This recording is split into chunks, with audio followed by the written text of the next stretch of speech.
За ингээд Хятадын 20 дугаар зууны уран зохиолын тухай ярихын тулд мэдээж хэрэг Мао дууны тухай ярих нь зүйтэй. 20 дугаар зууны Хятадын нэр зохиолч нийтлэлж Хятадын Чижээ Зяаны төв Тун Сяаны суурьна эмчийн гэр бүл төрсэн Шин Ян Бин нэрт хөвгөн одоо гэж мэдлсэн нь бол ирээдүйн Шин Ян Биний одоо гэрт нэгэн хөвгөн мэдлсэн нь бол ирээдүйн алдарт зохиолч Мао дуу байсан. Багдаа 3 улсын түүх улаан асрын зүүд Тансан ламын баруун этгээдэд зорчсон түүхийг уншиж 1913 онд Бээжинд их сургуулийн бэлтгэл ангид илсэн ч амьдралын хачигдлаар бол төгсөж чадаагүй байдаг. За 20 наснда харин Шанхай хэвлэлийн газар редактор хийх болсноор бол уран зохиолт илүү энэ үеэс бол татагдж эхэлсэн гэж үздэг. За 1919 онд уран зохиол судлах нийгэмлэгт хэлсэн Люшин буюу Люсиний уран бүтээлийн зарчмыг дагаж байсан гэж. За ингээд 1924-өөс 1927 онд Хятадын ардын хувьсгалтай харинд улс төрийн ажил хийж үйл хэрэг нь бүтлгүйцсэн бол нөхдийн хамт нууцаар Хонконг руу гарч за бүгд найрамд Хятад ард улсын байгуулагцсан нь уран зохиолын ажилтны холбооны ардын уран зохиол сэтгүүлийн ерөнхий эрхлэгч соёлын яамны сайд дэлхийн их тайвны зөвлөлийн гишүүний албыг одоо хашиж байсан ийм хүн байт юм байна. Тэр урам хугарсан нь Гуйвуулт, Зам хайсан гэсэн гурвал роман бичиж хэртэлт нэрээр хэвлүүлэн ихэнх үеийн өгүүлбэт хаврын торгонд ихэгч Буруулаа тууж Солон, Үнэгэн харахуу дээр одоо зэг зэрэг романуудаараа алдаршсан байдаг. 1940 онд Хонконг руу дахин дөрвөж Гомиданы нууц албаныхны харгислал их орончдын яргалсан хэргийн материалд түшиглэн задрал хэмээх одоо романа 1941 онд бичсэн.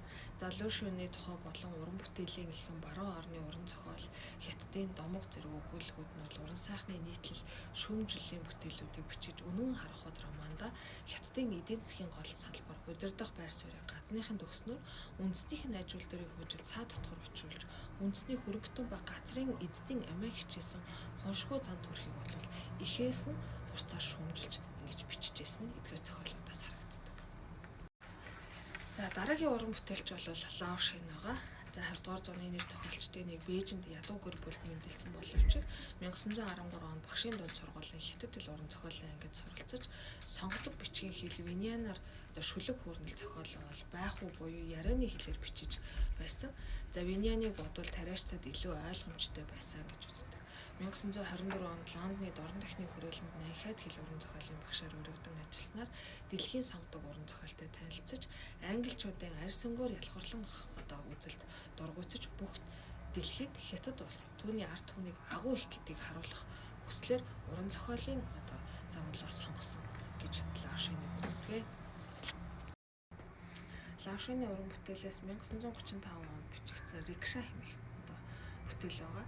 Энд одоо бүтээл нь бол гутрангуй өнгө аястай Хятадын нийгмийн замбраагүй байдлыг бэлэгдэл болгон нийтлэг үзэгдлүүдийг хөндөдөг нь уншигчийг их татаж ялангуяа ядуу сэхэтэн эмэгтэйчүүдийн хувь заяа нийгмийн байр суурийг бол ихээхэн хурцаар хөндөж өгсөн байна. 1935 онд Рикша буюу Гимэн Сянци романда Хятадын нийгэм эдийн засгийн арчаагүй сул дорой Бээжингийн олон сая хүн тэрэгчний нийгэм Тэмээ хочид Сянцигийн дүрээр харуулгатай 22хан настай энэ эдэр залуу гэр 3 жилийн хувирсан шалтгааныг нь 3 жилийн дотор хувирч өөрчлөгдсөн шалтгааныг нь тухайн үед нүүрлсэн Хятадын эдийн засаг улс төрийн хямрал ядууралтай холбож өгдөг. Нийслэлийн жижиг түшмэл сэхэтэн шинэ хөрөнгөтний хүрээг хамруулсан бол Муур хотын тэмдэглэлдээ Свифтийн сонгодог романы байрлаар ангараг гарагт зохиолч зорчиж тэрхүү Муурын хотын харахуй бүдүүлэг байдлаар 20 дугаар зууны ихэнх дунд үеийн Хятадын нийгмийн бодит байдлыг уран хятлал болгон төрсөлж өгсөн нь нэлээд бас алдартай.